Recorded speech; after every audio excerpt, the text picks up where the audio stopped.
Good morning. Good morning. Let me make sure my mic is on. Yep. Hello, everyone. So I have a story today, and this is one of those stories that when you search for it, it comes up with a lot of different attributions. Sometimes it's listed as a story from India. Sometimes I've seen it as a Jewish folk tale. Sometimes it's just like a story or a traditional tale. So I don't know where this story comes from. But it goes like this. There was an old woman. She was an old, wise woman, and everyone in the town said that she knew the answer to every question. She knew all of the answers to all of the questions. So people talked to her all the time. They wanted to come and see. So for example, if someone was sick, the family members might go to the old woman's house and ask her for ideas, and she would suggest plants that might heal the person. And it always worked.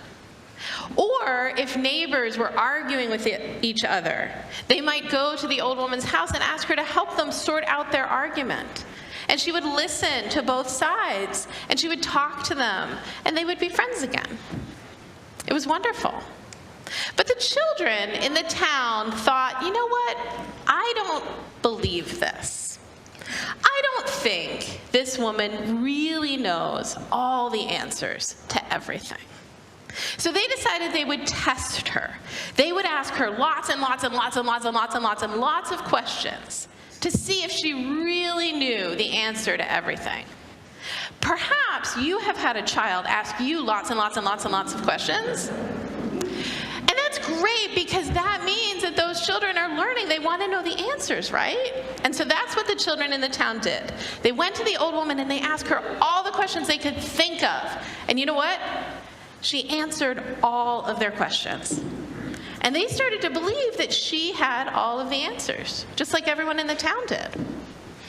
But there was one boy, and he was not convinced.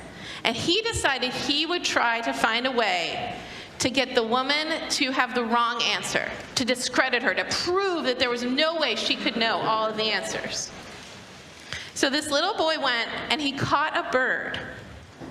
Okay? And he held the bird in his hands, and he held it behind his back so she couldn't see. And he walked up to the old woman's house, and he knocked on her door.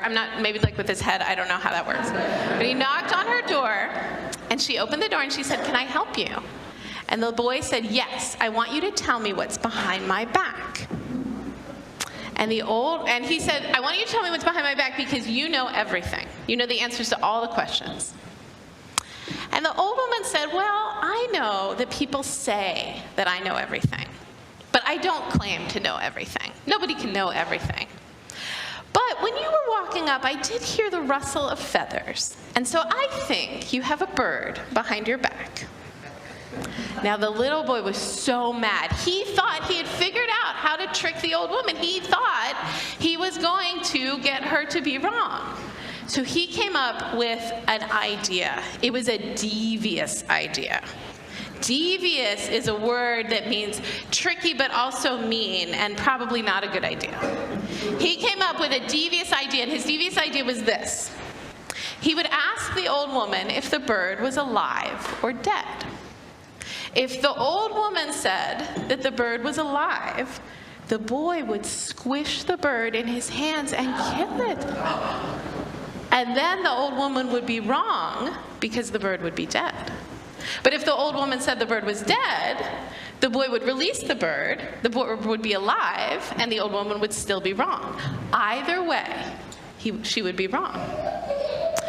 So the boy said to the woman, "You're right, I have a bird in my hands, but is it alive or dead?" Think in your head what you think the old woman's gonna do. Just think for a second, and then I'll tell you. So the old woman, she thought for a long time. And she said, "You are asking me whether the bird is alive or dead, but I will tell you the answer is in your hands."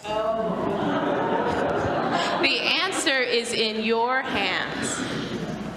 And the boy thought about it, and he knew the old woman was right once again. The answer was in his hands. He could choose whether the bird was alive or dead. And he made the right choice. He pulled his hands in front, and he held the poor little squirming bird, and he let it go.